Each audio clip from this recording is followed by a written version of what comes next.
Lecture du livre du prophète Amos. Cherchez le bien et non le mal, afin de vivre. Ainsi le Seigneur, Dieu de l'univers, sera avec vous comme vous le déclarez. Détestez le mal, aimez le bien. Faites régner le droit au tribunal. Peut-être alors le Seigneur, Dieu de l'univers, fera-t-il grâce à ceux qui restent d'Israël. Je déteste, je méprise vos fêtes, je n'ai aucun goût pour vos assemblées. Quand vous me présentez des holocaustes et des offrandes, je ne les accueille pas. Vos sacrifices de bêtes grasses, je ne les regarde même pas. Éloignez de moi le tapage de vos cantiques, que je n'entende pas la musique de vos harpes. Mais que le droit jaillisse comme une source, la justice comme un torrent qui ne tarit jamais.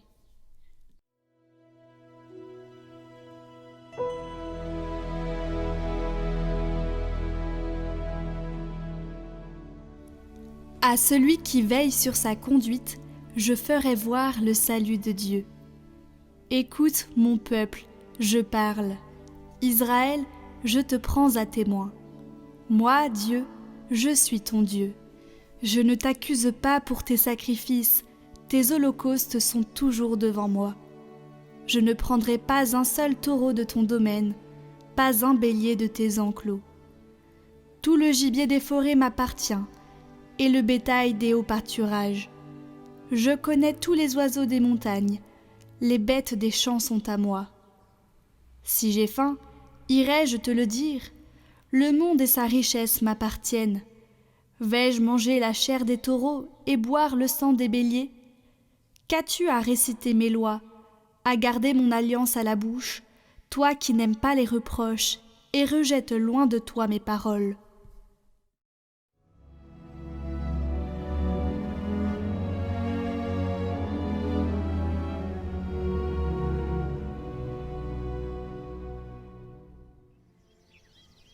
Évangile de Jésus-Christ selon saint Matthieu.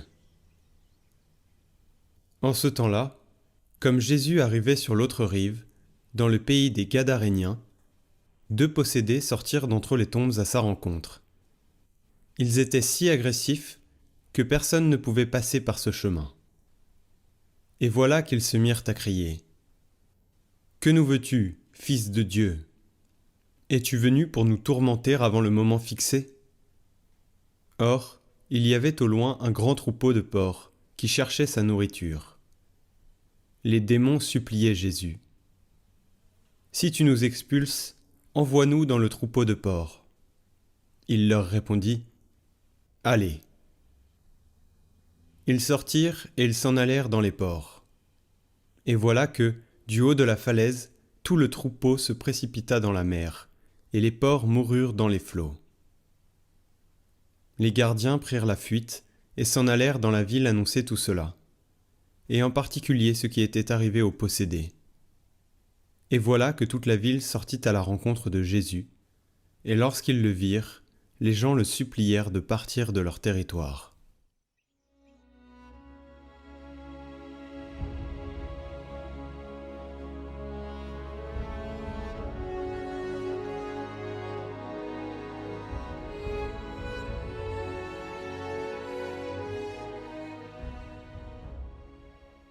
Établi par Dieu dans un état de justice, l'homme, séduit par le malin dès le début de l'histoire, a abusé de sa liberté, en se dressant contre Dieu et en désirant parvenir à sa fin hors de Dieu.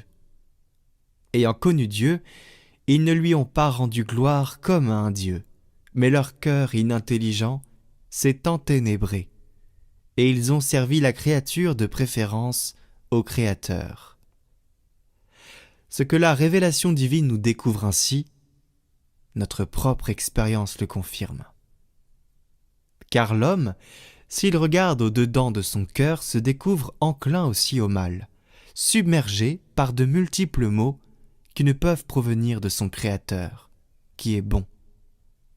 Refusant souvent de reconnaître Dieu comme son principe, l'homme a par le fait même brisé l'ordre qui l'orientait à sa fin dernière.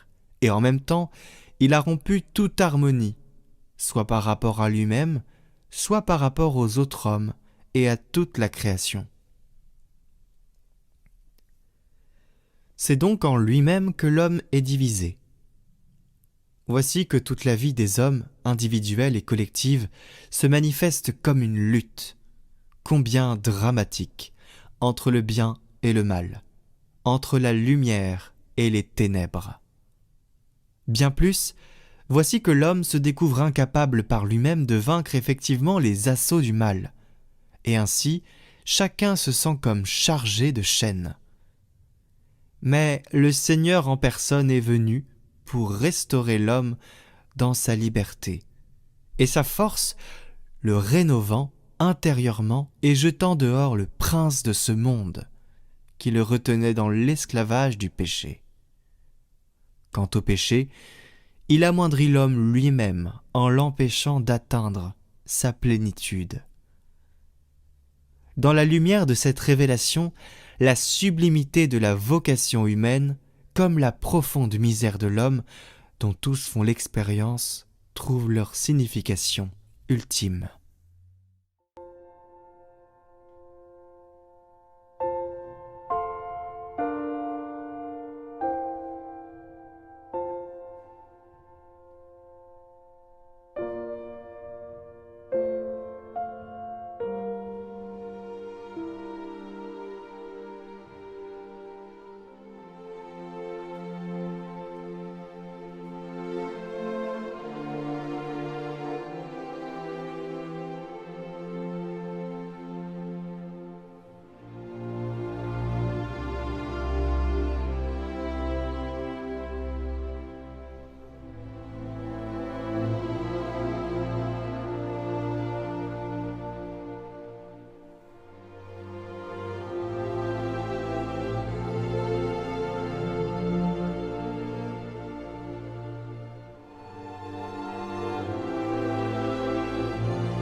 Avez-vous remarqué?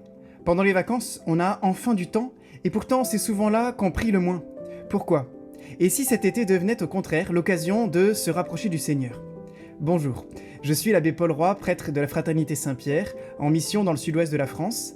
Depuis près de 40 ans, notre communauté est au service de l'Église, fidèle au pape, attachée à la richesse de sa liturgie et des pédagogies traditionnelles de la foi. Aujourd'hui, nous sommes plus de 400 prêtres à travers le monde, présents en France dans une quarantaine de diocèses, et depuis 4 ans, nous développons également claves.org. Claves, c'est les clés en latin, les clés pour comprendre, et justement, pour cet été, nous aimerions vous proposer une expérience toute simple.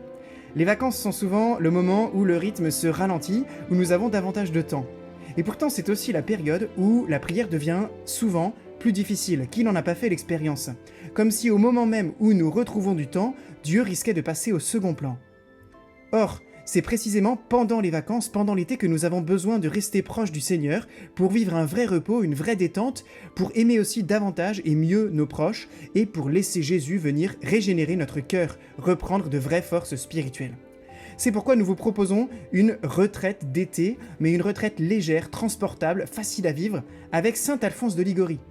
Du 6 juillet au 31 août, vous recevrez chaque jour un très court enseignement de 3 minutes environ, un texte choisi dans l'un des plus beaux ouvrages de ce grand maître de la vie spirituelle, L'art d'aimer Jésus-Christ, un court extrait accompagné d'un commentaire pour vous aider à le méditer. 3 petites minutes vous suffiront donc pour recevoir, écouter ou lire cette méditation, et ensuite libre à vous de prolonger ce moment par quelques minutes encore, 10 ou 12 si possible, de prière, cela où que vous soyez, en famille, à la montagne, à la mer, au bureau, en voyage. Nous serons heureux de vivre avec vous ce chemin d'été pour apprendre ou réapprendre l'art d'aimer Jésus-Christ que nous vous proposons avec Hosanna et Catoglade. À très bientôt. Cette retraite d'été vous est proposée du lundi 6 juillet au lundi 31 août. Juste après les lectures du jour sur Catoglade, vous pouvez aussi la recevoir gratuitement par mail. Pour cela, il vous suffit de vous inscrire sur Hosanna au lien qui se trouve en haut à droite de la vidéo ainsi qu'en description.